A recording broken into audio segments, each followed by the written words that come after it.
নজর রাখবো পরবর্তী সংবাদে। উন্নয়ন চলছে, কিন্তু সেই উন্নয়নের ক্ষেত্রে কাজের গুণগত মান কতটা বজায় রয়েছে তা এখন এক প্রকার প্রশ্নের মুখে দাঁড়িয়েছে। সরকারি বিশেষ করে স্ল্যাব নির্মাণকে ঘিরে বেশ কিছু অনিয়মের অভিযোগ উঠে আসছে গোলাঘাটি বিধানসভার কাঞ্চনমালা এলাকা থেকে, যেখানে সংশ্লিষ্ট এলাকায় তীব্র ক্ষোভ এলাকাবাসীর মধ্যে পরিলক্ষিত।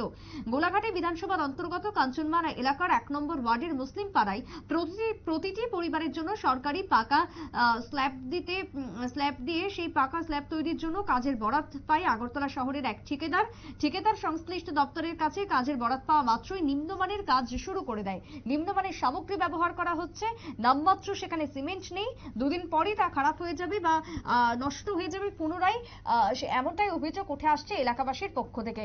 তবে দপ্তর সে ব্যাপারে কি পদক্ষেপ গ্রহণ করে, এখন সেটাই প্রশ্ন তৈরি হয়েছে এলাকাবাসীর মধ্যে। কি বক্তব্য উঠে এসেছে গোলাঘাটি বিধানসভার কাঞ্চনমালার 1 নম্বর ওয়ার্ড থেকে, শুনুন।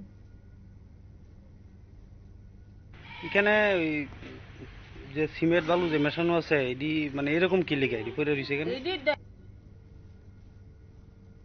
এডিতে এরকম বানাইতেছে দেখে কালার না করাইছে।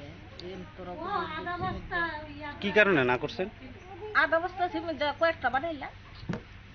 মানে কাজটা মানে নিম্নমানের কাজ হইতেছে।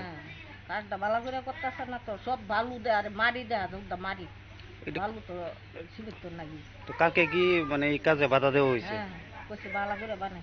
মানে কাজটা কে লইছে, কন্ট্রাক্টর কেটা জানেন? এটা মনে আগরতলার। আচ্ছা আচ্ছা, কয়টা বানাইছে আপনারা ভাড়াতে আইছে? আমরা ভাড়া মনে কইয়া যাব 12-13টা। একটু ভালো হইছে না, সব দিন যে স্ল্যাবটা আপনার বাড়িতে যে স্ল্যাবটা বানাইছে মানে এটা নিয়ে আপনার কি অভিযোগ? অভিযোগ কি এটা শুধু বালুতে বানাই দেওয়া গেছে, কোনো সিমেন্ট নাই।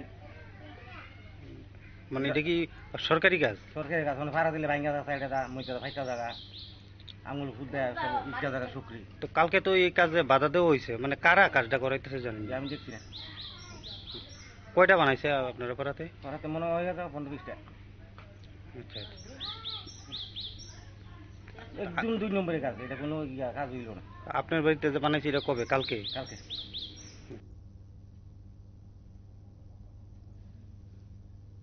আপনারা শুনলেন এলাকাবাসীর অভিযোগ, দিনের পর দিন নিম্নমানের সামগ্রী ব্যবহার করা হচ্ছে উন্নয়নের ক্ষেত্রে, সেই জায়গায় ব্যবহার করা হচ্ছে বিভিন্ন ক্ষেত্রে নিম্নমানের সামগ্রী, যার কারণে এলাকাবাসীর মধ্যে বিরূপ প্রভাব পরিলক্ষিত হয়েছে। স্থানীয়রা এই ব্যাপারে বাধাও দিয়েছে। এখনো পর্যন্ত ঠিকাদারের দেখা মেলেনি এমনটাই জানা যাচ্ছে মুসলিম পাড়ার সাধারণ মানুষের পক্ষ থেকে। তবে নিম্নমানের কাজের প্রতিবাদ জানায় এবং দাবি রয়েছে তাদের সরকারের প্রতি, যাতে করে আগামী দিনে গুণগত মান বজায় রেখে সংশ্লিষ্ট ঠিকাদার কাজের দায়িত্ব নেন এবং কাজ শুরু করেন। এই দাবি এখন উঠে আসছে এলাকাবাসীর পক্ষ থেকে। ছোট্ট একটা বিরতির পর ফিরবো, সঙ্গে থাকুন।